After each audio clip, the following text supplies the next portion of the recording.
২৪-এর গণঅভ্যুত্থানের পর তো আমাদের চিন্তা ছিল যে আমরা জাতিগতভাবে ঐক্যবদ্ধ হব, কিন্তু এখনও আমরা দেখছি যে রাজনৈতিক দলগুলো কাদা ছোড়াছুড়ি করছে, একে অপরকে কথা দিয়ে অথবা যে কোনোভাবেই হোক আঘাত করবার চেষ্টা করছে। এই জায়গা থেকে আমরা আসলে বের হতে কিভাবে পারবো? নাগরিক হয়ে ওঠার যে কথা আপনি বলছিলেন, সেইটার আসলে পরিবর্তনের কোনো সম্ভাবনা দেখেন কিনা? না, প্রথমত আপনি আমাদের প্রত্যাশা ছিল ঐক্যবদ্ধ হব, আমরা মনে করি যে ঐক্যবদ্ধ আছি। আপনি যেটা বলছেন যে কাদা ছোড়াছুড়ি প্রতিযোগিতা কিংবা আপনার স্বার্থের সংঘাত, এগুলো তো থাকবেই। আপনি এগুলো কিন্তু নির্মূল করা যাবে না। এগুলো যদি আপনি নির্মূল করতে চান তাহলে সেটাও আরেক ধরনের ফেসিজম হবে। হ্যাঁ, এটা আসলে সম্ভব না। তবে এটাকে লিমিট করা যায় যে আসলে আমি কতটুকু পর্যন্ত পৌঁছবো। হ্যাঁ, আমার আসলে সভ্যতার সীমা আমাকে কতটুকু পর্যন্ত আমাদেরকে এই বিতর্ক কিংবা বিরুদ্ধে নিতে পারবো। আমরা কি এমনভাবে আবারও বিরোধিতা সৃষ্টি করতে পারবো যেখানে আসলে বাংলাদেশের বাইরে কোনো শক্তি এখানে হস্তক্ষেপ করতে পারে? আমরা কি এমন কোনো নির্বাচনের দিকে যেতে পারবো যে নির্বাচনের জন্য, নির্বাচনকে আপনার ইনক্লুসিভ করার জন্য বাইরে কোনো শক্তি এসে বলে দিবে যে এদেরকে নিতে হবে?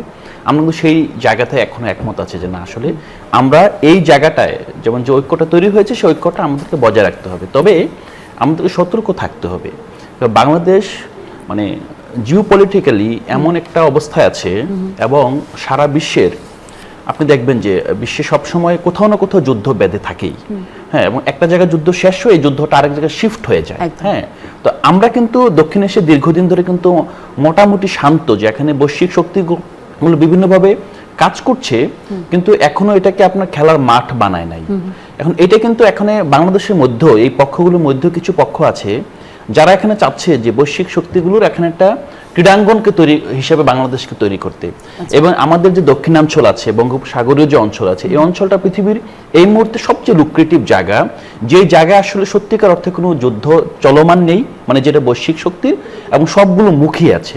তো এই জায়গাটা আসলে আমরা যদি দেখি যে আমাদের জাতীয় ঐক্যের জায়গাটা তখনই কার্যকর হবে যখন আমরা আমাদের যে ইন্টারনাল ফোর্স আছে, যারা আসলে চায় যে এখানে বিদেশি শক্তি বিভিন্নভাবে এই যুদ্ধটা এদিকে শিফট করে নিয়ে আসতে, সেই যে আপনার ওয়ার লর্ড, তাদেরকে কিভাবে আমরা চিহ্নিত করব, করে আমাদের ঐক্য প্রক্রিয়ার মধ্যে তাদেরকে কিভাবে আমরা ইন্টারনালাইজ করব এবং তাদের সেই যে আপনার একটা আকাঙ্ক্ষা, সেই আকাঙ্ক্ষাটাকে জাতীয় আকাঙ্ক্ষা থেকে নির্মূল করে দিব সচেতনভাবে, তখন মনে হয় যে আমাদের যেই আলাপ আলোচনাটা 24-এর আকাঙ্ক্ষা, যেটা আপনি আমাকে পূর্বে প্রশ্ন করেছিলেন, উত্তরটা আমি দিতে পারিনি, আমাদের 24-এর আকাঙ্ক্ষা তখনই বাস্তবায়ন হবে যখন আমরা সার্বভৌমত্ব এবং স্বাধীনতার প্রশ্নে আমরা সবাই এক থাকতে পারবো।